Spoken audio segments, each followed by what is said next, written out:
It's indeed a privilege and honor to be present here today and speak to you not only about the Indian space program, but also space, what it provides for the world at large.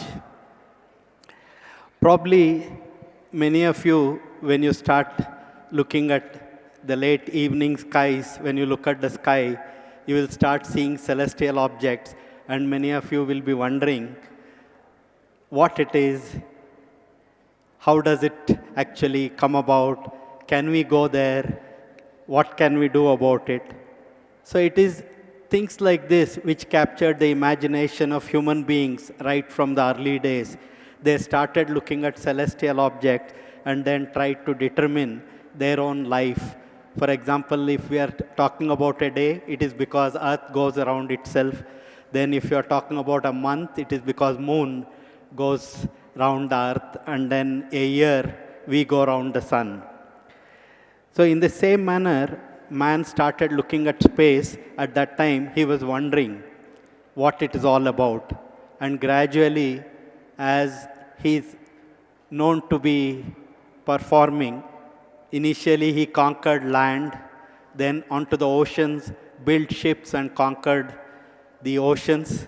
Then once the airspace became available with aircraft, today there is a huge amount of industry which is actually providing capability for people to travel around the globe in a quick time.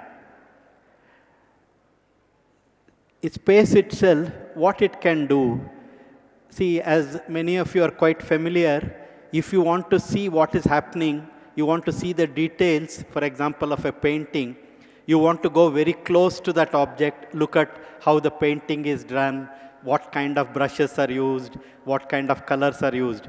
But if you want to look at things in perspective, you go away from it. Same way, when man can go away from Earth and look at Earth from space, he can do many things.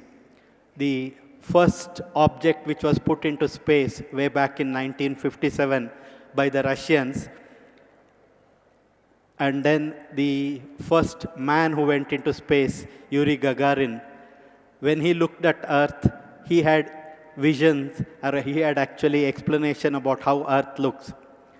Today, by making use of objects going around the Earth, we are able to look at the entire phenomena of atmosphere, what happens in the oceans, what happens on land. All this information is being collected. It's being collected for many different applications. I'll just give you some of the examples of what we in our own country have been able to do. When the first satellite was put into, or first object was put into space, we had in our country a great scientist by name Vikram Sarabhai. His idea at that time was how to make use of this space technology for bringing benefit to our country, and then how we can make use of this technology for fostering the development of a developing nation like India. India, which had just got independence in 1947, and 57 was the first object put into space. Here was a scientist who was looking at how space can be used for the benefit of the development of the country. He actually made use of his friends across the globe and brought into India sounding rockets in Tumba Equatorial Rocket Launching Site, and the first launch was done way back in '63. At that time, for doing this launch, he actually had to make use of the services of a priest of a church in that beach to convince the fishermen that today, if you vacate this space for conducting experiments by us, one day in future, the country will benefit. Just as though to prove this, from 1999 onwards, by making use of the observing capability of the satellites, by looking at the color of the ocean, through the color identifying the chlorophyll, through the chlorophyll the food required for the fish, and then the temperature front, ISRO was able to provide to the fishermen in the country from 1999 onwards an information for the fishermen where to go for fishing. We have a long coastline, almost 7,500 kilometers. And there is a center in Hyderabad called Indian National Center for Ocean Information System. It is this center through which fishermen got information from 99 onwards where to go for fishing. This act alone saves to the country between 15 to 20,000 crores or 15 to 20, 150 to 200,000 million rupees. So you can see what was promised to the fishermen when the initial activity started in the 60s was actually demonstrated from 99 onwards. Recently, when we also put our own navigation satellites, that is satellites which can help us with a small gadget locating ourselves like GPS. Recently, we demonstrated that fisherman carries a small gadget in his boat and using his mobile, using an app, in his local language, he gets the information not only where he is when he is in the ocean, where he has to go as a compass needle pointer, and in his local language, information about what is going to happen in the coming days in weather, if the sea surface roughness is going to increase, or there is going to be a tempest or heavy winds, which he takes to take note of and return to the safety of the coast, or if he is crossing international boundaries. All this information can be given to the fisherman, even though he does not know how to read or write. So that is the kind of advance you can make using the space technology for improving the quality of life of the fishermen. In the same way, India conducted the world's largest socio-technological experiment using the space technology in the year 75. What Dr. Sarabhai had done, he convinced Americans that one of the advanced technology satellite which Americans had built in the year 1975, the satellite was moved over to the Indian longitude, and for about a year, in 2,400 remote parts of the country, using the satellite, broadcasting was done specially for the farmers and the villagers, using a technology which is very similar to today's direct-to-home. What you are seeing in direct-to-home today was actually conceived and done in the year 1975 by ISRO in India, using an advanced technology satellite from America. And this was the world's largest socio-technological experiment. Now, why I'm trying to tell you is that while technological advances can go on, it's only when you make use of these advances in technology to improve the quality of life on Earth, it makes a difference. Today, making use of the space technology, every one of you can see in your hand, palm, what is happening anywhere in the world almost at the same instant. To this second, you can see that. But world was not the same earlier decades. If you had to make a contact of your friend or relative thousands of kilometers away, probably you had to wait for hours together after doing a person-to-person call booking. But today the scenario has changed because space has provided tremendous opportunity to human beings by being able to look at Earth, look at what is happening in the atmosphere, by looking at the cloud motion, determining the cyclones. And today again, what India has been able to do using the data of the satellites, it's able to provide to the weather forecasting community information about super cyclones, where they strike, which part of the coast they hit. And this information is being provided days in advance so that disaster relief agencies can actually evacuate the people and save their lives. In the earlier decades, when super cyclones used to occur, in India, we had tens of thousands of people losing their life. But in the last few years, super cyclones, though they occur, they have resulted in loss of life less than a single-digit number, and this is because of space technology and what space can observe and provide. So today, when you look at globally, while there are few countries which are able to put their own satellites into orbit, but the space technology itself is being used in a tremendous manner to the benefit of the entire humanity.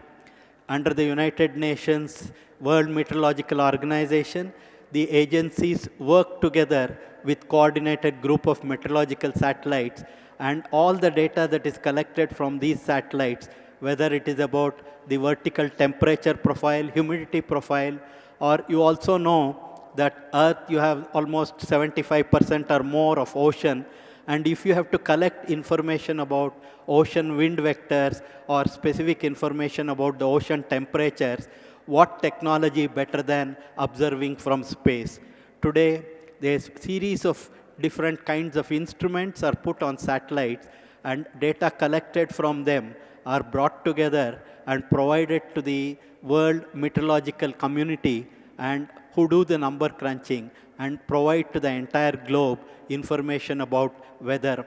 Today, the information about various climatic change activities, climate impact studies, if it has to be done, it is possible only because what is happening over the entire globe, you are able to observe from space, collect that information, and through the tremendous capability of computational features that are available in today's computers, the models are run and information generated. Same way, if you look at tsunami, when earthquakes occur, how the tsunami actually gets modeled, and time well in advance information about where it is going to strike is being provided. So today, the global community has realized, whether it is communication, and in communication also, probably many of you would have read that today the geostationary satellites provide tremendous opportunity for linking the entire world. And as the human need for making use of more and more communication is increasing, people are now talking of building constellation of satellites of thousands in number. One of the companies is talking of 9,000 satellite constellation to provide equivalent of internet capability to you in your mobile. Anywhere on the globe, you can make use of it with very little latency. That means the time between the information generation to reaching you for decision making, times in less than milliseconds or microseconds. If you want to do, it is possible using this space technology. And the global agencies are looking at space as an opportunity to provide humanity on Earth to improve sustainability. Sustainable living on Earth is one of the prime activities of prime importance. And if this has to happen, what better way than looking at Earth from space and generating information where there are no hindrances to the collection of information. You can easily imagine on ground, if you start entering into another's territory, you have problem. There are a lot of restrictions on collecting data, collecting information. But from space, you have actually, you see no boundaries, no national boundaries, no state boundaries. So you can collect a lot of information, and you can also disseminate information. So it is in this context that the use of space as a mechanism and as a technological tool for collecting information for the societal benefit. When the United Nations is looking at making life sustainable on Earth, it has to ensure that the today's practices of development that happens, which in many times actually in the short-term advantage what man wants to see, many of our developmental activities have long-term impact on living on life. And I'll give a couple of examples how this happens. For example, one of the interesting things was way back in the 70s when one of the visits to Russia, we were shown on the Volga River, they had constructed a huge dam for generating electrical power. So when they constructed this huge dam, the production of caviar in Russia went down. Many of you are quite familiar, caviar is a delicacy and it is a huge export market for Russians. And when this dam was constructed, they found that caviar production had fallen down. What was the reason? The reason they found was salmon, the fish, which actually swims from ocean to the freshwater joints thousands of miles to go to freshwater joint, and there they lay their eggs. The huge dam prevented them from going up. So what fishermen started doing is they captured the fish downstream, took it upstream and left. Then the government itself decided to build a lift in the fish, that dam. And we were shown that fish lift. They used to catch the fish downstream, just lift it above the water, take a picture to find out how many fish they have transported upstream, and then they used to release. So in the process of generating hydroelectric power, one of the natural processes of fish moving from one place to another got affected. Same way, if you look at huge cities, the light that is there, it actually confuses the birds, migratory birds, and then millions of these birds hit towers and high-rise buildings and lose their life. So same way, if you need to understand that whatever technology we develop today and in the process of bringing in benefits of today, if we are actually impacting the sustainability for future, we need to worry about that. And for all this, it is a space which provides a tremendous opportunity by looking at what is happening on Earth, by looking at providing ability to communicate with each other and bringing the entire globe into a well-connected village it provides. And to the United Nations, the basic purpose of making sure that we continue to live on this planet in a sustainable manner so that the energy requirement, the food requirements, water requirements can all be actually done in a manner which is sustainable. It is said, for example, today, if the standard of living is similar to what we have in India or Bangladesh, probably 60% of the resources available on Earth today is sufficient. But if we have to live the life of equivalent of Europe or America, we need equivalent of almost 6 Earth resources for providing to this demand. So obviously you realize at that kind of consumption of resources, we do not have a sustainable living on Earth.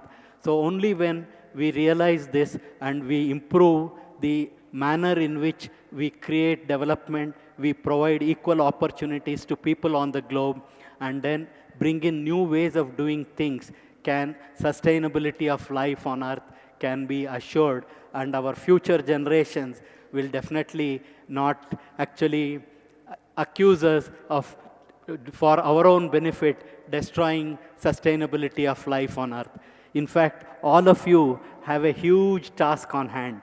Many of us in the past have developed technology and science which probably is not allowing sustainability of life on Earth to continue. And today we need to look at space as a tool not only for looking at what is happening on Earth and bringing in mechanisms, understanding them, and then providing alternate methods of doing things on ground. So in this era, again, like we were talking about, the enterprise, public and private enterprise is actually moving at a very fast pace. The technology is changing so fast that what was good yesterday is actually obsolete today, and it's going to be unusable tomorrow. And as the newer and newer technologies are being brought in by the space entrepreneurs, and also to ensure sustainability on Earth, to actually deal with dangers that can come from space. You also would have heard, for example, if some asteroid can come and strike the Earth. In the past, some such event had taken actually all the living species on Earth, whether it's dinosaurs or many other species, got extinguished because of an impact of a celestial object on Earth or other such things. So today, you are trying to build technology of space to make sure that you have observability, and also you are providing alternate ways of generating resources for sustainable living on Earth. And it is in this context that events like what you are going through today, where people from all the countries get sit together, they address the problems, what is going to come tomorrow, and how today's technology can actually provide some solutions to them, and how we need to worry about what kind of technologies are needed for tomorrow and how to develop them such that sustainability of life on Earth is an essential thing. You also would have been hearing, actually there are people today who are worrying about making human beings a multi-planetary species. That means people can live on other planets. But today the technology is at a very fledgling state, but notwithstanding this, this is one direction in which technological developments are continuing to happen. There are companies today which are building newer launch vehicles, newer propulsion systems, while today's technology is grossly inadequate. See, if you have to go to a nearest star, probably you require millions of light years to travel. 1 light year, as you are aware, if you travel at the speed of light, almost 3 lakh kilometers per second, if you travel every second in a year, whatever distance you cover is 1 light year. Such millions of light years you need to travel. So obviously it is not a such easy thing to do. So new technologies where propulsion, propellantless propulsion, or antimatter propulsion, such things are being talked about so that you can travel much faster. But in the midst of all this, we also need to worry about what is happening on Earth and how we are living, how we can actually sustain life, how we can live an amicable and harmonious life among the group of people within a country, among the countries, and how we can share our knowledge and our capabilities. And I would also like to bring to your knowledge one of the things which was done by us last year.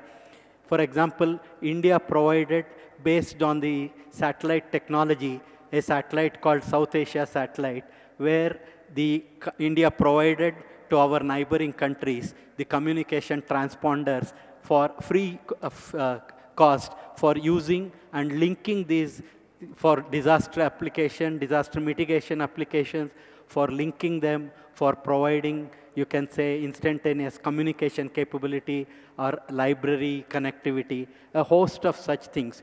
Basically, the idea is India actually, one of the things it believes in is the knowledge that we acquire needs to be shared for the benefit of humanity. It's only when you can bring in such knowledge sharing as a routine thing that people in the world can live a better life. And we have done and demonstrated last year that the knowledge that we acquire in the arena of space is definitely available not only for the people in our country, but also in the neighboring countries, how it can be utilized. So, few things before I complete my talk. Today, you are seeing that world is moving at such a breakneck pace that the space is becoming the new frontier. You are hearing of space travel, space exploitation, space exploration, actually, and also space adventure. All these things are getting into the arena of private enterprises. There is huge opportunity for youth to participate in that. But at the same time, the space is supposed to be actually belong to the entire humanity. And it is here that United Nations and the Committee of Nations have a huge role to ensure that space remains accessible and available for the entire humanity. It should not become actually, you can say, the handwork of few countries or few capable nations. And then we should not be allowing the mighty to actually conquer this and then use it only for their benefit. Probably this is one area where the community need to ensure that space remains accessible to everybody, and you keep bringing in under the United Nations aegis that actually, you can say, resolutions and ensuring that we allow space to remain accessible to everybody, and the risk of allowing might is right has to be taken care of. And all of you, I believe, have done already a great achievement in your life, because the very fact that you are sitting here today discussing on the problems of the world of tomorrow itself shows that your thinking is different from your actually contemporary students and others. But then what you also need to realize is that if you have to shape the future of this world, future of humanity, you need to comprehend that today the onslaught of data and onslaught of information that is coming to us, many of them can be actually misleading and not really true. Now, how to actually sieve this and then understand what is actually fact and what is fake, what is fiction. This is one of the challenges that you have to face. In today's world of super fast communication, many times the erroneous thing gets circulated and people believe and react much faster to such things than the realities of life. And when you become the thought leaders or the leaders of the future, one of the key things that you need to appreciate is how to make sure that the information on which you are relying for making decisions, or you are bringing that to the decision makers, how you can actually verify the veracity of that. That is one of the huge challenges that you have. It's only when you overcome that you can prevent more disasters from happening than if we had not acted. So it is one of the key things that you need to remember. And let me take this opportunity to thank the organizers of this HMoon India 2018 for doing a wonderful job of bringing you all together, giving an opportunity to discuss things and look at how you can contribute to the future. Because today, one of the key things that we need to appreciate as we are students and learners is in the fast changing era of technological changes, what is more important for us is to understand the processes of doing things rather than the content itself. Because the content itself keeps changing as the technology changes. What is good today becomes not so good tomorrow. And we need to learn, unlearn, and relearn. So it becomes essential. And this process, if we can acquire, then we will be able to deal with tomorrow much better. So thank you very much for the patient hearing. And space, as you are aware, is a new frontier, and every one of you have a great opportunity.